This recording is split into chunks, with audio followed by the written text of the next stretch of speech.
Hi, this is ENX04, and today we're going to build a concrete factory, which is a special type of farm that combines the duping of concrete powder with its conversion to concrete blocks. The concrete blocks are then broken down for collection and storage, making this an extremely useful source of colorful building blocks. This particular concrete factory is designed to be simple and easy to build from accessible materials, requiring no slime or sticky pistons. But it's also surprisingly fast for its size. At 45,000 dupes per hour, this farm produces enough to fill a shulker box in merely 140 seconds. You can also easily switch between different colors or different types of gravity blocks, like sand and gravel, without having to travel between dimensions. And the farm can simultaneously run any combination of these blocks at any time, and can run safely without crashing the server in 1.19 and above. Using the exit portal for duping requires some bedrock breaking, which is pretty easy. But if you're unfamiliar with how to break bedrock, I'll walk you through the process later on. This specially designed duper sends 5 gravity blocks to the overworld every 8 game ticks. These 5 blocks arrive in the world spawn in a stack and are converted to concrete, and then the stack is pushed to create a block stream that passes near the explosions from a TNT duper to break the concrete blocks for collection. Sand and gravel don't need TNT for breaking, they can just fall onto mud to break for collection instead. This particular gravity block duper uses a really elegant mechanism found by Redstonia, who has a video for a super simple gravity block duper that I've linked in the video description. In this design, a piston pushes a gravity block upwards, and then retracts so that the block can convert to an entity and fall. A second piston then pushes the falling block entity sideways just a little until it bumps into a wall block over the exposed edge of a portal. Coincidentally, the height of the portal is just a bit higher than the hitbox of the retracting piston shaft. This hitbox triggers the conversion of the falling block entity to an actual block, in the same game tick that the entity is teleported away by the portal, thereby duplicating itself. The farm has a series of 5 gravity duping modules, lined up next to each other. They're all nearly identical, with the main difference being that the modules at the ends have an extra bit of redstone dust, so that the pistons can be positioned 1 block further away from the observers, just so that it matches the shape of the exit portal. The modules are triggered sequentially using scaffolding. Each scaffolding block keeps track of how much it's overhanging, and flipping a supporting trapdoor changes the amount of overhang. This information cascades each game tick from one scaffolding to the next, which is then detected by observers. This is a 16 game tick torch repeater clock that alternates between powered and unpowered states every 8 game ticks. This power change is detected by the observers when trapdoors supporting scaffolding flip back and forth, making this effectively an 8 game tick clock. The duping mechanism requires a 5 game tick delay between firing the pistons, so different parts of the clock are used in combination with scaffolding delays to meet this requirement. This repeater, pointing to the side of the repeater in the clock, latches the signal so that it doesn't change. This is a common way to shut off a torch repeater clock while preserving the interval in the clock during startup and shutdown, and this is necessary to ensure that the gravity blocks don't break due to incorrect timings. The lever for the latch also activates a delayed pulse generator that I'll discuss a little later. Since the 5 gravity blocks are duped in sequential game ticks, one right after another, they arrive at the world spawn, one right after another, allowing them to stack on top of each other, next to a column of waterlogged leaves, which converts the concrete powder to concrete. The 4th block in the set updates the shape of an adjacent wall block, which is detected by an observer that activates the piston array right after the 5th block appears, forming the block stream. Since the gravity block duper runs on an 8 game tick cycle, the observer signal also fires every 8 game ticks, and we can use the presence or absence of this repeating signal to start and stop the TNT duper. This repeater has a 4 game tick delay, which powers the piston for 4 game ticks and then shuts off for the remaining 4 game ticks of the cycle. The next repeater, which also has a 4 game tick delay, makes up for the difference, powering the piston when the first repeater does not. Overall, this means that the piston stays extended as long as new blocks keep arriving every 8 game ticks, and it likewise retracts when the block stream stops. This piston controls the TNT duper by raising a concrete powder block that completes the clock for the TNT duper. This 60 game tick torch repeater clock alternates between powered and unpowered states every 30 game ticks, which triggers the observer to activate the TNT duper every 30 game ticks.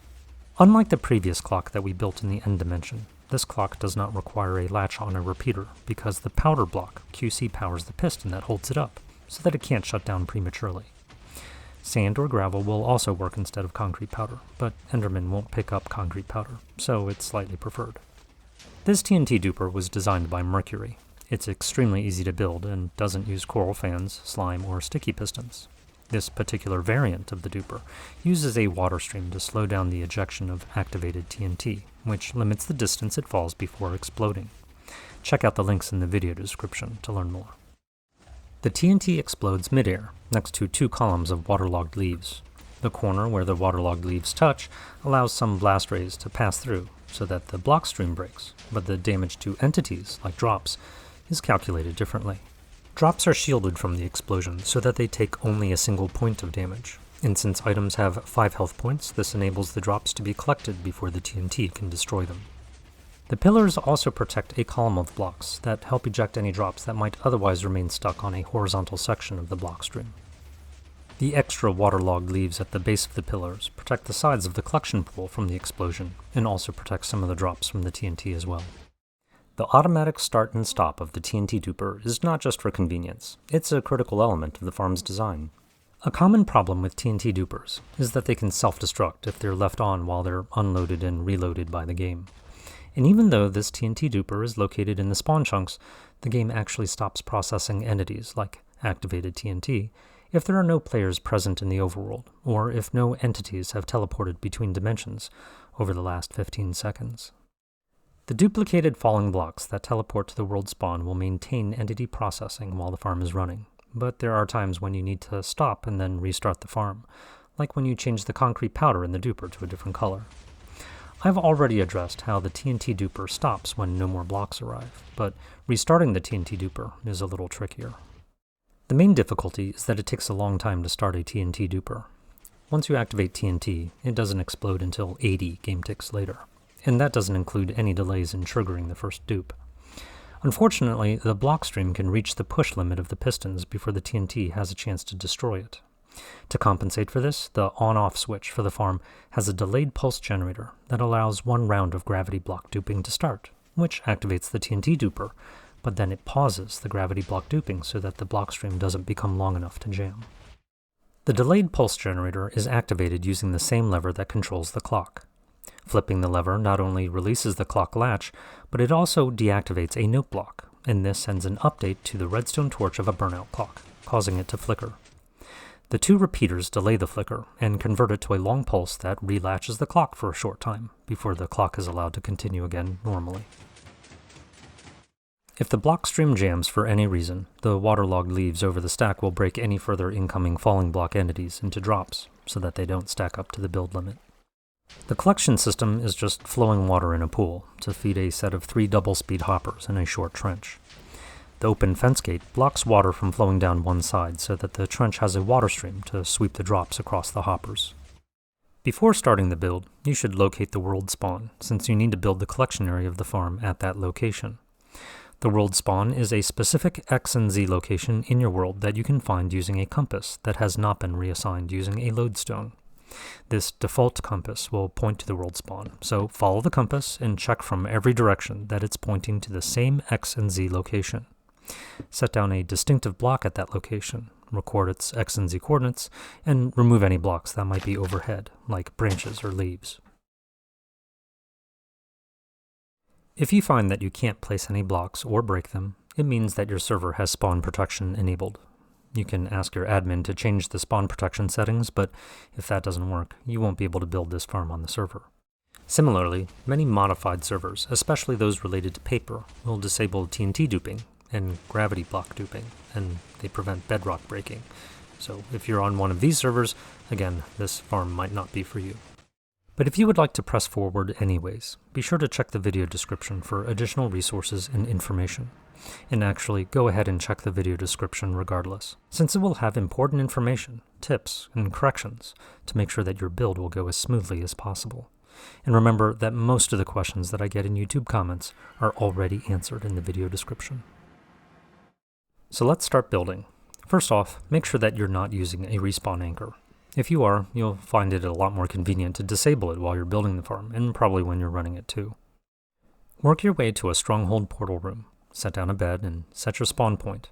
This is just in case you accidentally touch the exit portal while you're building the farm, so that you can quickly re-enter the end dimension and pick up where you left off.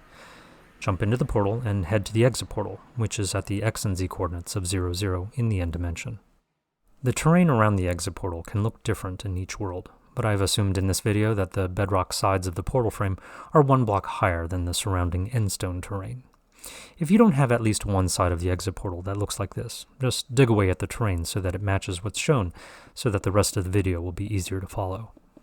You'll need to break 5 bedrock blocks on one side of the exit portal. There are many ways to break bedrock, but I'll show a technique from Fallen Breath that allows you to break 1 bedrock block at a time. Place an upward-facing piston next to the bedrock block that you would like to break. Place an obsidian or waterlogged leaves on the other side, followed by a TNT. Place another TNT over the piston, followed by a solid block over the obsidian or leaves with a lever attached over the TNT. Now before doing anything further, you'll need to prepare a way to rapidly attempt block placement, which is basically a way of just mashing right-click extremely quickly. There are 3 common ways to do this. You can use an auto-clicker program to spam right-click for you, or you can use a mod like Tweakaroo, which has a fast right-click option that you can toggle in the Tweaks menu. Or you can adjust the key binding in the game so that the Use Item Place Block action is mapped to a key on your keyboard instead of the right mouse button.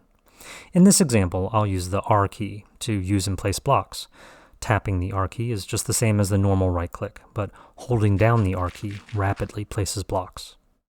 Now put a piston in your hand so that you'll be ready to place it, because the next few steps need to happen sort of quickly, ahead of the TNT explosion. Flip the lever, for example by tapping the R key, and fast right-click when aiming at the other side of the obsidian or leaves. I've done this by holding down the R key in this example. After the TNT explodes, you should find that the bedrock next to the piston to be missing. If you think that you may have trouble with this process, you can practice a couple of times in a creative world. Repeat this process for the remaining bedrock blocks that need to be broken. You may find it helpful to repair some of the terrain as you go. In particular, the TNT under the lever should be supported by a block underneath. Each explosion also causes a tiny bit of damage to the player, so be sure to watch your health too. When you reach the last bedrock block that you need to break, you can do the mirror image of the procedure, or pivot 90 degrees to face the bedrock block from a different direction. When you're done removing bedrock, repair the terrain and cover the portal blocks with solid blocks so that you don't accidentally touch them as you work nearby. Replace the endstone under each of the missing bedrock with pistons, facing up. Create a line of 5 observers, looking away from the pistons. For the first and last pistons, replace the endstone between the piston and observer with redstone dust. Dig a trench 2 blocks deep next to the observers. Extend this trench an extra 2 blocks for a total of 7 blocks in length. Set down a solid block at the end of the trench, attach a trapdoor to the top half of the block, and then place scaffolding on top of the solid block and bridge out to the opposite side. Dig another trench, 2 blocks deep starting at the trapdoor. Make it 3 blocks long, running alongside the scaffolding. Place a solid block in the middle, and attach a redstone torch to the solid block, next to the trapdoor. Add a redstone dust on the other side, and crouch down to cover it with a solid block and another redstone dust on top. Point a repeater at this solid block, and right-click on it twice so that it has a delay of 6 game ticks. Remove an endstone block and place another repeater at full delay to point at the side of the other one. From here, make another trench, 2 blocks deep and 5 blocks long. At the end of the trench, place a solid block with a redstone torch attached to the side, then place a note block, followed by a solid block, then redstone dust. Crouch down to place a solid block over the redstone dust with a powered lever on top. Point a repeater at this block and set it to full delay. Crouch down to place a repeater over the note block and right-click on it twice to set it to 6 game ticks of delay. Place a solid block over the redstone torch, followed by a redstone dust. Go back to place 2 solid blocks over the redstone torch. Attach a trapdoor to the top half of the block and place scaffolding on the solid block and extend the scaffolding over the trapdoor to a total length of 6 blocks. Over each of the 3 middle observers, place a piston facing sideways towards the portal, then place a top slab next to the last piston, followed by another piston facing the same way. Place redstone dust over the slab and then repeat this on the other side.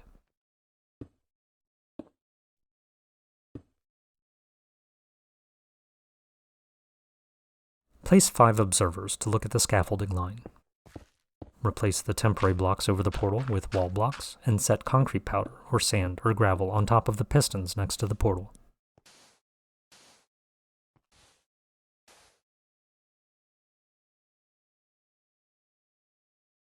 Take a moment to double-check the delays on all the repeaters, and make sure that there is a redstone dust on this block next to the trapdoor. It may also be a good idea to place slabs or other blocks over the repeaters to help prevent players from accidentally changing the repeater settings. This completes the gravity block duper. Give it a quick test by running it for a few seconds, and only for a few seconds. This will drop the duped gravity blocks into the overworld at the world spawn. Also place 2 gravity blocks of a different color against the exit portal pillar so that they fall in. This will help you troubleshoot in case of problems. Jump into the exit portal and you should find yourself back at the stronghold.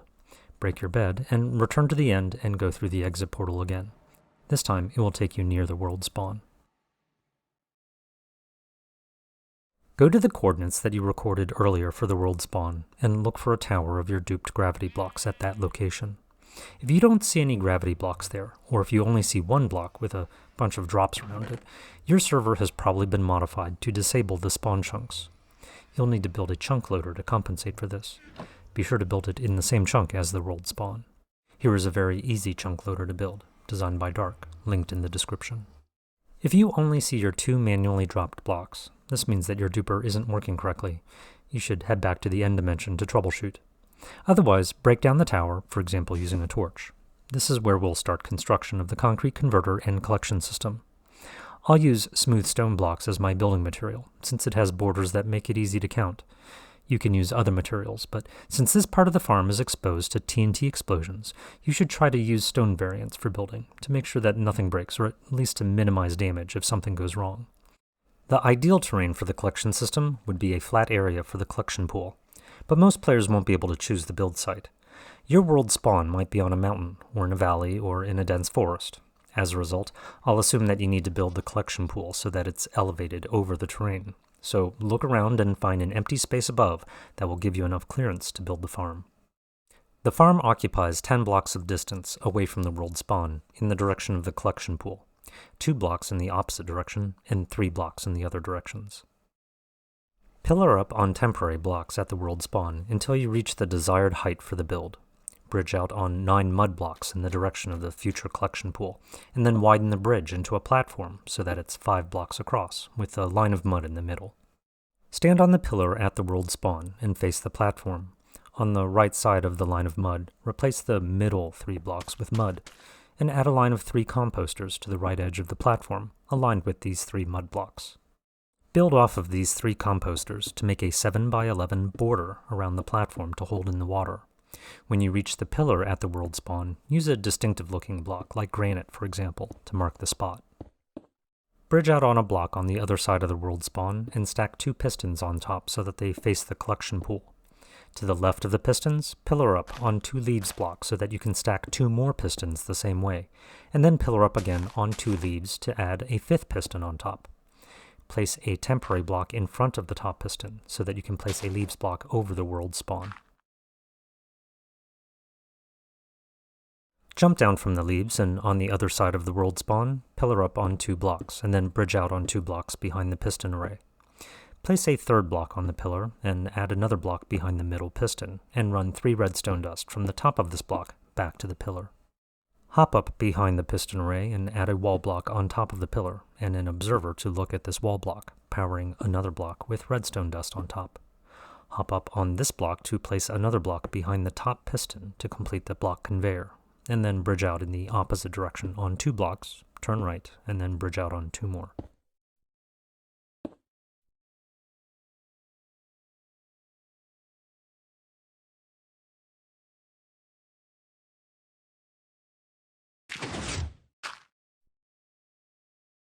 Place a block at the end of the bridge with redstone dust on top. Set a repeater to point at this block and right-click on it once to set it to 4 game ticks of delay.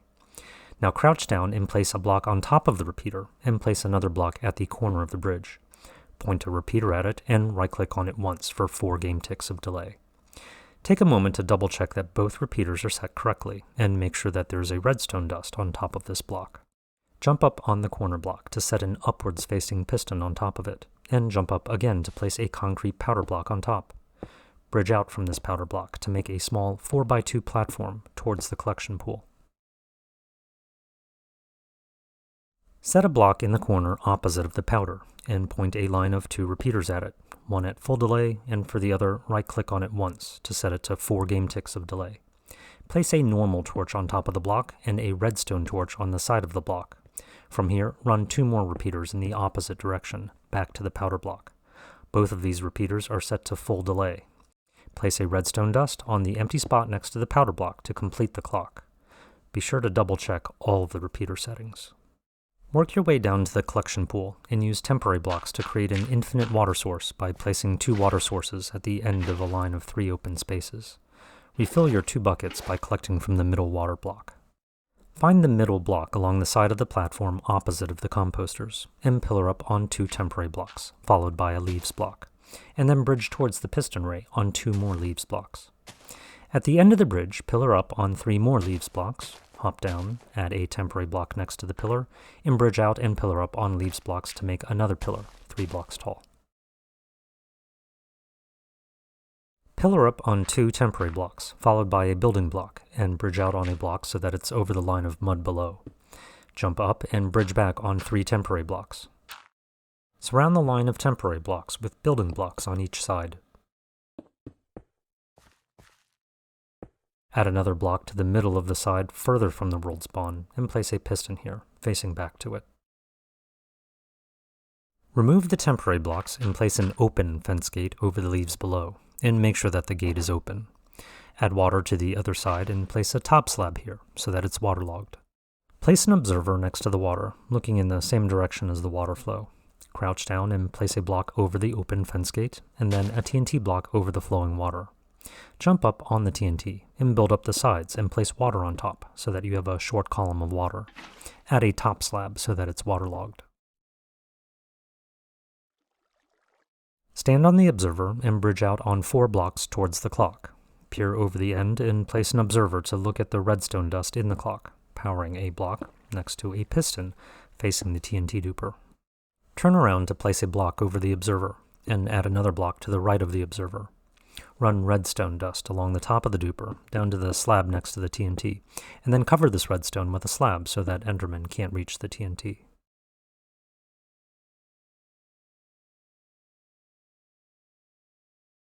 Work your way down to the collection pool, and collect water from the middle of the infinite water source to waterlog all of the 14 leaves blocks, including the one at the top of the piston array.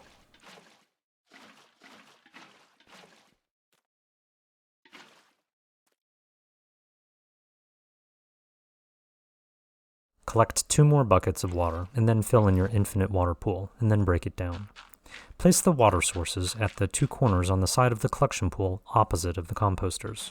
If you're in a cold biome where water may freeze, also place a bottom slab in the same corners so that they're waterlogged, which will prevent them from freezing.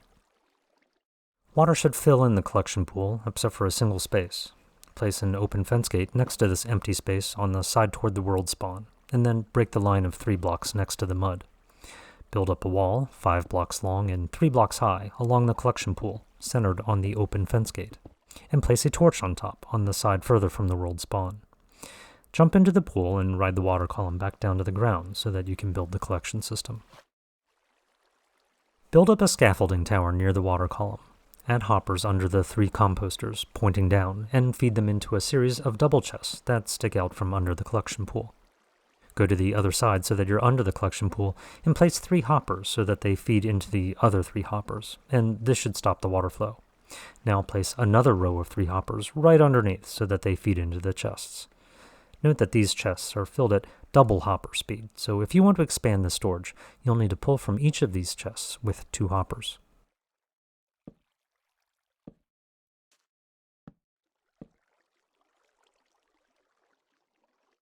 To use the farm, gather the blocks that you would like to duplicate before working your way to a stronghold. Place a bed and set your spawn point, and then break the bed so that your spawn point defaults to the world spawn.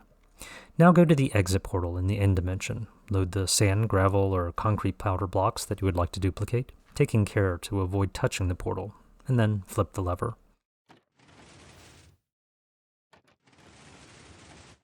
Using all 5 channels for the same type of gravity block will provide nearly 45,000 blocks per hour. If you place different blocks in the 5 duping channels, each row will produce about 9,000 blocks per hour each.